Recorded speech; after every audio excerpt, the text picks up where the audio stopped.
Hello, welcome to another camera review. This one is a little different. Me and the Sony VG30 went through quite a bit together, so there is a lot more here than a normal review. This is a lot more personal and vulnerable for me. If you're okay with that, then let's continue to the review of the Sony NEX VG30. The Sony NEX VG30, which we'll now shorten to VG30 from here on out because, come on, it's a piece of almost art. Some would say the forgotten art of the camcorder.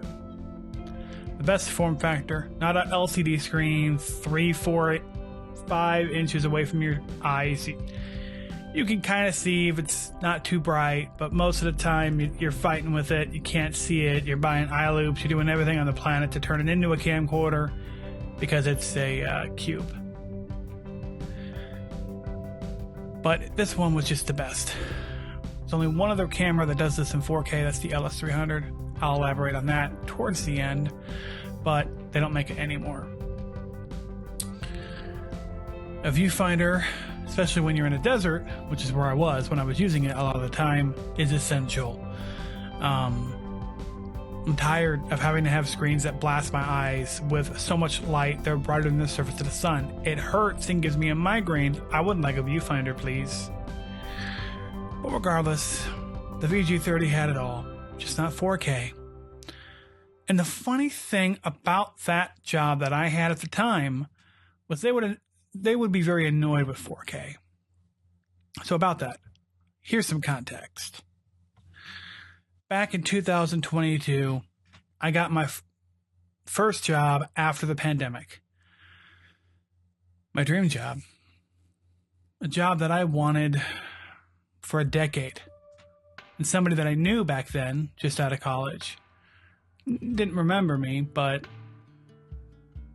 he was the person who ultimately hired me. To tell you that that was a point of personal pride for me, I couldn't imagine. I finally got in. At least I thought. Unfortunately, to spare you a long story, it was a probationary period. I was let go for wearing a mask in the pandemic. What else would you expect from a Fox TV station? We were genuinely confused, my coworkers and I, as to why I had been fired after only 5 days on my own, and devastated emotionally because I had just filmed some of the best work of my life. But that's how probationary termination works. There's no explanation. But I wasn't just emotionally devastated. I wasn't just truly heartbroken. Friendships that I had built, relationships I had built for a decade in this town were just destroyed again. Portland has always been a very rough town for me, and it's just not fair. I love the town. I just want to call it home.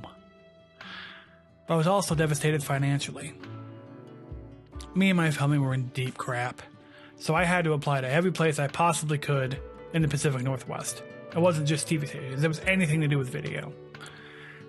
And anytime you need a job, nobody wants to give you a job. That's the biggest thing I learned through this whole experience, for sure. But regardless, somebody answered the call.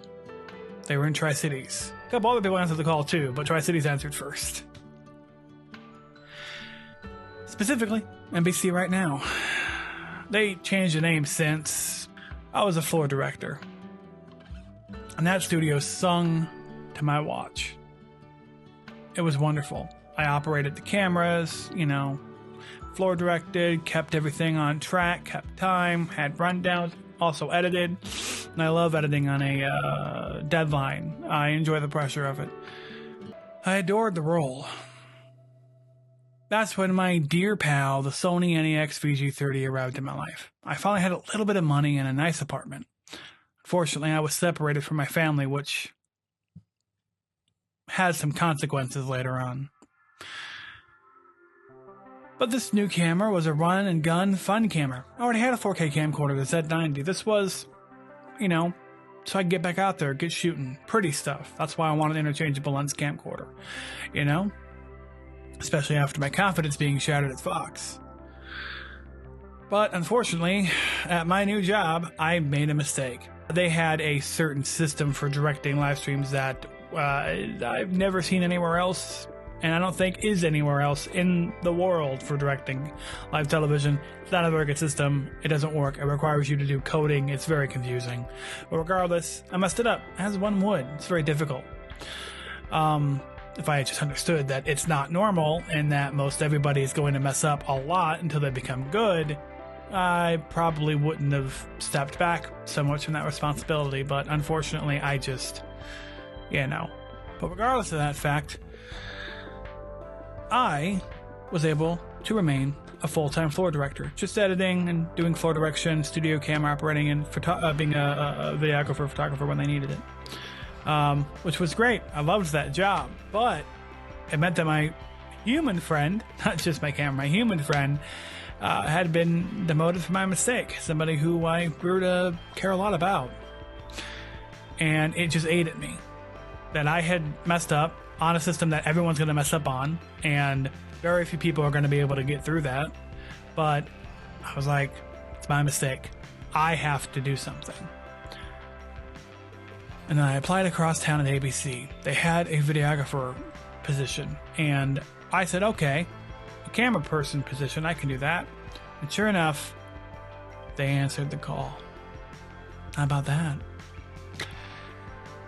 I took the job so my friend could keep his role full-time at the previous NBC station. It was very painful leaving that place. There were a lot of people that didn't at least say to my face that I was a nut job.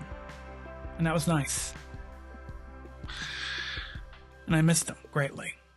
But I had the VG30 on my side, and that was just across town, so not that big a deal. I could conquer it all. Right? So there's the context. Now we're all caught up. We know how I ended up at this station and why I have the NEX VG30. Now, let's talk about the camera, which, as you'll notice, is not actually here in my hands. But it was a great camcorder. The VG30 is a 16 megapixel HD video camera. It takes amazing stills, 16 megapixel raw stills, of course, which allows you to do great time lapses in almost 6K video. Pretty crazy. That's awesome. It also does record the second generation of AVC HD, so it's 28 megabits and up to 1080p 60. Because it records that codec, it meets the 25 megabits per second 720p broadcast standards in the United States. That is what broadcast standards are in the United States. Almost anything you ever shoot, if it's going to be put on TV, will be shown at 720p, 25 megabits.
There is a lot of Morar and anti-aliasing with the camera, with the internal codec. If you output externally or record externally via the mini HDMI port, which is a pain, but we'll get to that later,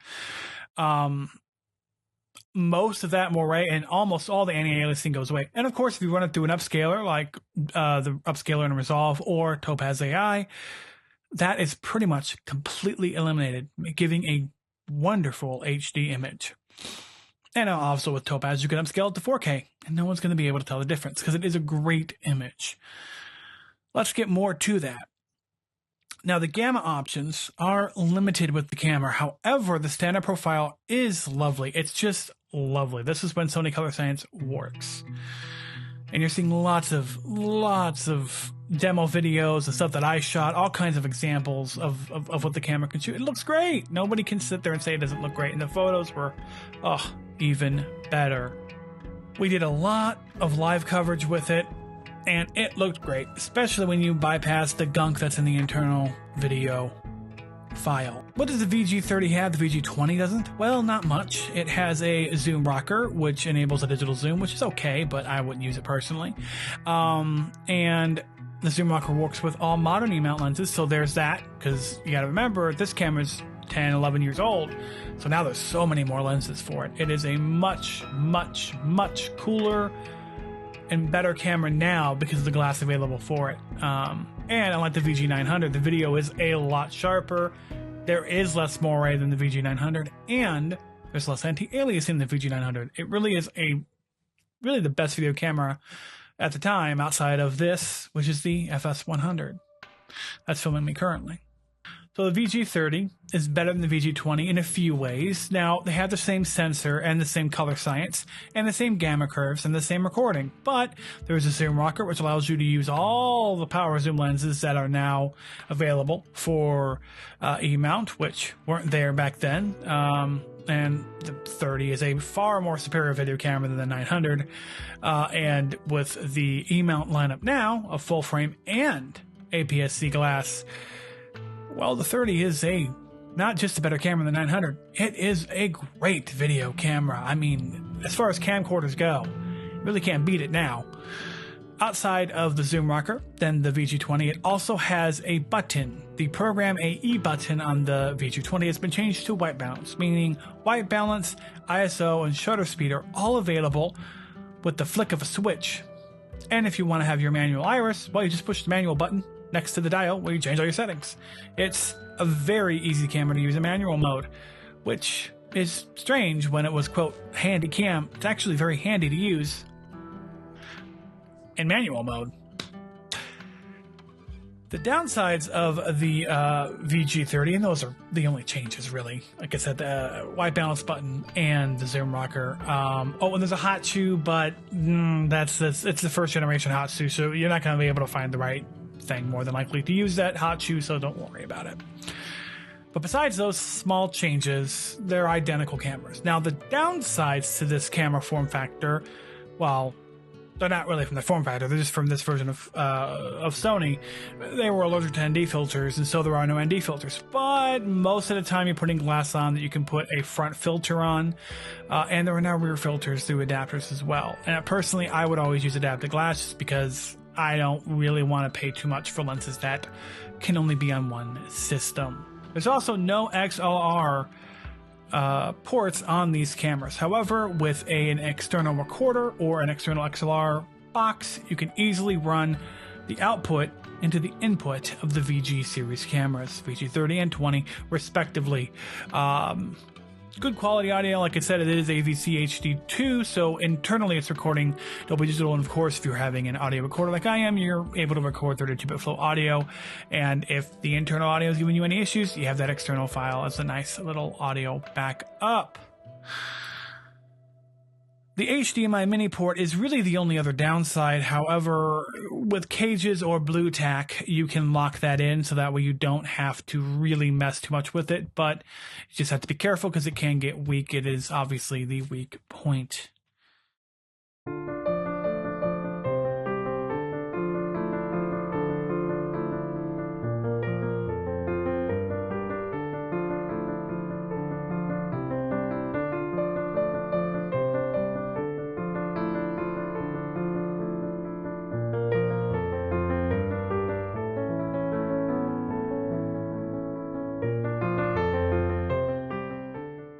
We filmed everything together, me and the VG30. Everything. We saw the galaxy together. Amazing nighttime photography. We ran towards danger together, whether it was fires, explosions, or little old ladies telling their story about how Bobby helped them cross the street. It was there for me. It took a beating. It wasn't 4K. Nothing like this is, sadly, besides the LS300, but that's a white whale now. If you do find them, they're going to be overpriced, and they're probably going to have issues. But the VG series of cameras are easy to find and cheap. I couldn't find a situation in which the VG30 would let me down. This FS100 can be a total pain to use sometimes.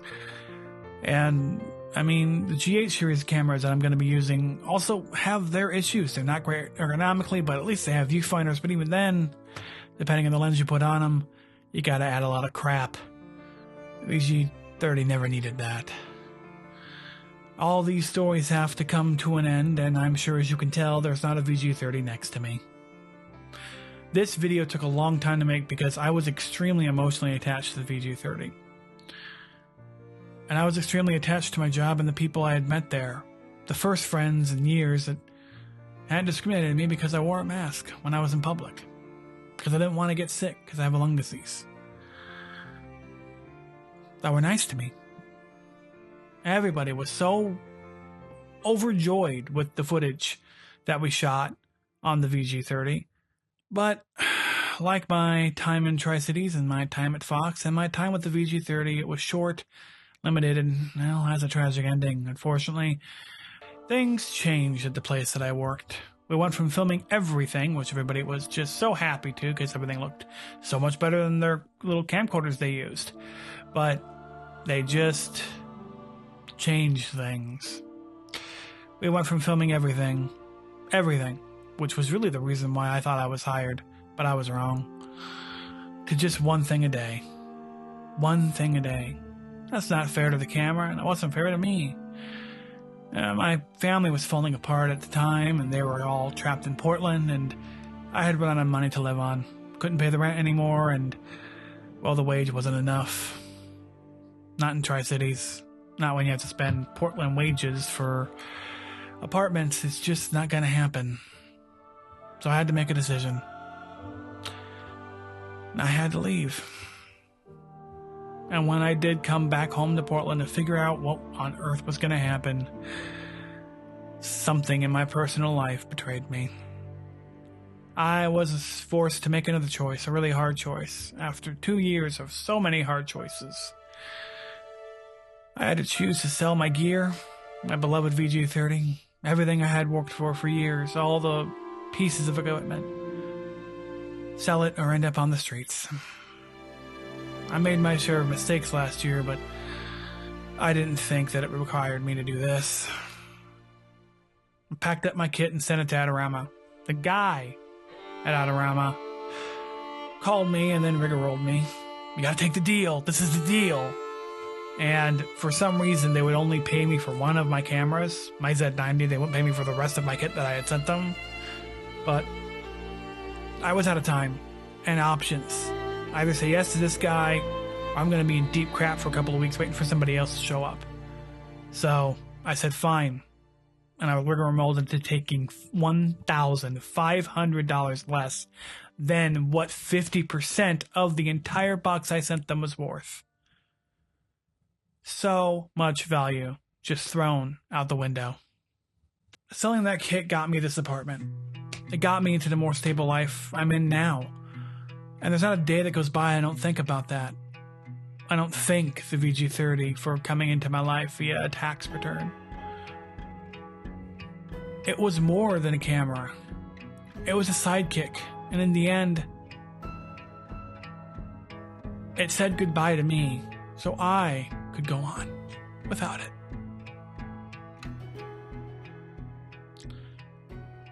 Unfortunately, I had to say goodbye to my dear friend. One of the best cameras I ever used. Camcorders are dead. And now I have to deal with unergonomic contraptions and cubes to film with because we can't just use a camcorder. I guess those days are gone. The VG30 wasn't the most amazing camera by any stretch. This FS100 is a far better camera than it sensor-wise, but ergonomically the F3 is better than this, and the VG30 was better than this ergonomically. So I'm fine with a little more anti-aliasing, and I'm fine with a clean image when I record it externally, when I can do that with a camera that is super easy to use.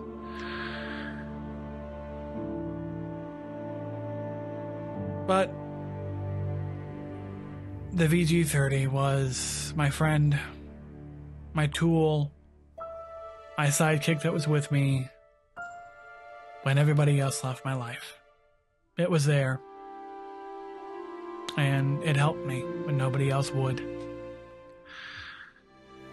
Maybe one day I'll see that camera again, and maybe one day I'll see those wonderful people that I met in Tri-Cities one more time. Maybe one day we can change the world together. But someone who was in my life at that time told me a very important lesson. I need to focus more on my future than my past. So I'm going to keep filming. I hope you do too. It's on to better and greener pastures. Don't give up, no matter what happens, because we only got one life to live. Thanks for watching, and I'll see you around, folks. I'll see you around.